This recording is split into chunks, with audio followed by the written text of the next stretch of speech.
कोलकपुर के छोटे से गांव में 28 अगस्त को जब सब लोग बिजी थे अपने कामों में, एक छोटी सी बच्ची घबराते हुए रोती हुई अपनी माँ के पास पहुंचती है और माँ से बोलती है कि मम्मा, एक अंकल एक लेडी को ना तवे पे भून के ना खा रहे हैं। उसकी मम्मी बहुत शॉक्ड होती है और गांव के लोगों को इकट्ठा करके वहाँ पहुंचती है और वहाँ जो सीन देखने को होता है उससे पूरी गांव का नज़ारा है, मतलब कि सीन हिल जाता है, यहाँ तक कि पैरों तले ज़मीन खिसक जाती है। और यहाँ बॉम्बे पुलिस ने भी उसको ये सज़ा दी कि फांसी की सज़ा हो और ये भी बोला कि ऐसा बेटा होने से बेटर है तो भगवान बेटा ही ना दे, यहाँ तक कि बच्चे ही ना दे। और उसके बाद जब मैंने इस पे रिसर्च की तो भाई मेरी तो बुद्धि घूम गई, पूरे का पूरा सिस्टम हिल गया। मतलब कि मैंने ये सोचा कि ऐसा कभी कुछ हो भी सकता है। आप लोग सुनोगे तो आप लोग भी डिस्टर्ब हो जाओगे थोड़ी देर के लिए, तो मैं आपको विस्तार से समझाती हूँ कि हुआ क्या था। कोलकपुर में एक यमुना माँ की एक लेडी रहती है और वो अपने 2 बच्चों को बहुत अच्छे से पाल रही थी। गुब्बारे बेच के और खिलौने बेच के वो अपना घर का काम चला रही थी। जो भी गुब्बारे बेच के पैसे मिलते उससे वो अपने घर का राशन ले आती या अपने बच्चों की फीस दे देती। और उनके जो पति थे थोड़े दिन पहले ही ख़त्म हो गए थे, थोड़े साल पहले, तो वो अपने बच्चों को अकेले ही पाल रही थी। पूरे गाँव उनको सल्यूट करता था कि वो अपने बच्चों की कितनी अच्छी से देखभाल करती है।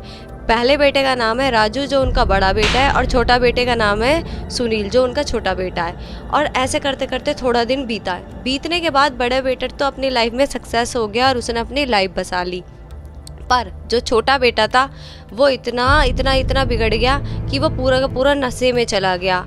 उसकी माँ बहुत परेशान होती और उसको समझाने की कोशिश करती कि ऐसा मत करो, अपनी लाइफ पे ध्यान दो, जैसे राजू ने अपनी लाइफ बनाई है ऐसा तू बना।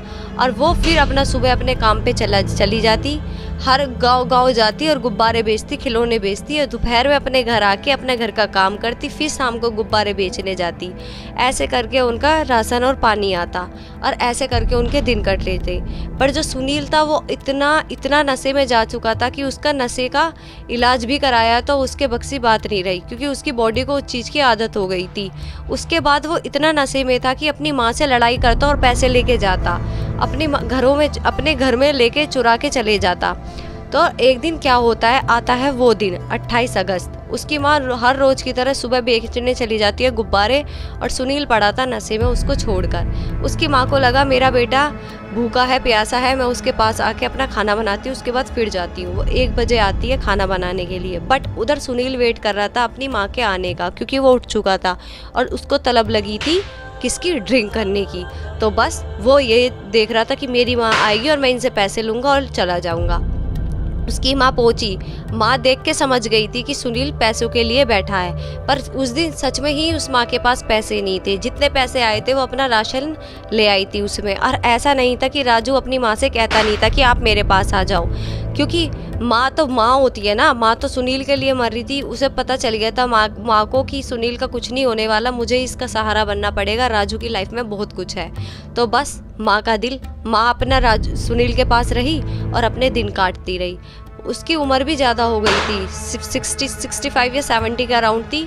अब वो फिर अपना काम करके आई और आने के बाद सुनील के पास बैठी। सुनील लड़ने लगा, पैसे मांगने लगा और अपनी वो माँ बस यही बोलती रही सुनील से, वही समझाने लगी तू इस काम को छोड़ दे, पीना छोड़ दे, अपनी लाइफ में सक्सेस बन, अपनी लाइफ में कुछ बन जा, दुनिया कुछ नहीं करेगी और मैं मर जाऊंगी तो कौन तेरी करेगा, कोई किसी की नहीं करता। ऐसे करके उसको समझा रही।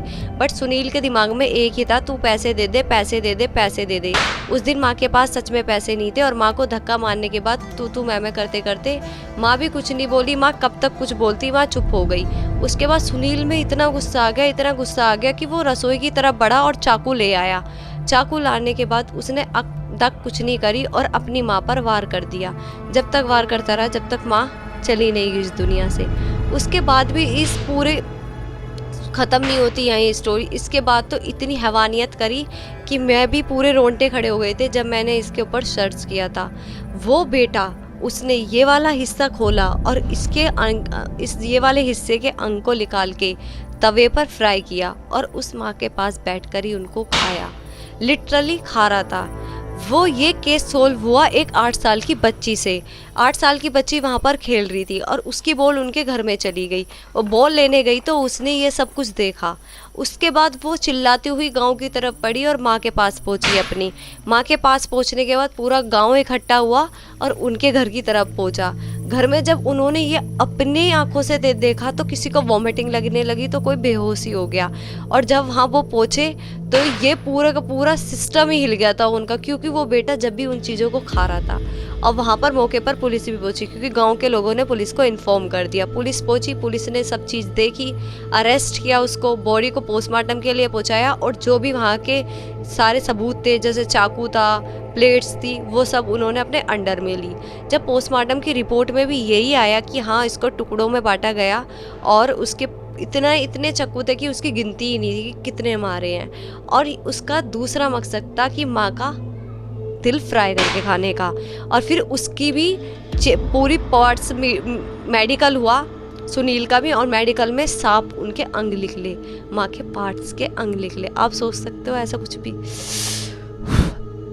इसके ऊपर कार्रवाई की गई और कोलकपुर में इसका केस चला। कोलकपुर कोर्ट में जब ये गवाही देने गए तो इसका केस लड़ रहे थे वकील इसको छूट दिलाने की कोशिश कर रहे थे कि इसको सिर्फ सज़ा मिले। और वकील बोल रहे थे कि ये नशे में था इसलिए इसने सब कुछ किया। बट इसकी गवाही दे रहे थे 12 लोग, उसमें कुछ गांव के थे और कुल पुलिस वाले भी मिले हुए थे गवाही देने के लिए। और उसके बाद ये केस चलता रहा। बट उधर से फांसी की सज़ा मिला दी और जो वकील थे उन्होंने आगे की गुंजाइश की कि हमें आगे कोर्ट में जाना है। जब ये केस गया बॉम्बे कोर्ट में सुनवाई हुई, वहाँ के जज ने भी यही डिसाइड किया, नहीं हम इसको फांसी की सज़ा देंगे। ये जब हम जो मोहित चौधरी वो लॉ थे जो इनका केस लड़ रहे थे, वो ये चाह रहे थे कि इसको सुनील को सिर्फ सज़ा मिले क्योंकि दारू में उन्होंने किया और ये सुधर जाएगा। पर जो जज थे उन्होंने ये बोला कि ये कभी जाके अपना जेल में भी ऐसा कुछ कर सकता है और कैदियों के साथ बदतमीज़ी कर सकता है, इसको फांसी की सज़ा ही मिलेगी और इसके जैसा बेटा किसी को भी नहीं हो। लास्ट में ये भी बोला। आप सोच सकते हो कि एक बेटे ने अपने माँ के साथ सिर्फ धन पैसों के लिए कितनी हवानियत की। ये भाई कलयुग है और कलयुग स्टार्ट हो चुका है। कलयुग की शुरुआत इतनी गंदी हुई है तो आगे जाके क्या होगा। आप लोग बताना कि इस बेटे ने मतलब ऐसा क्यों किया और कमेंट करके ज़रूर बताना। Thank you.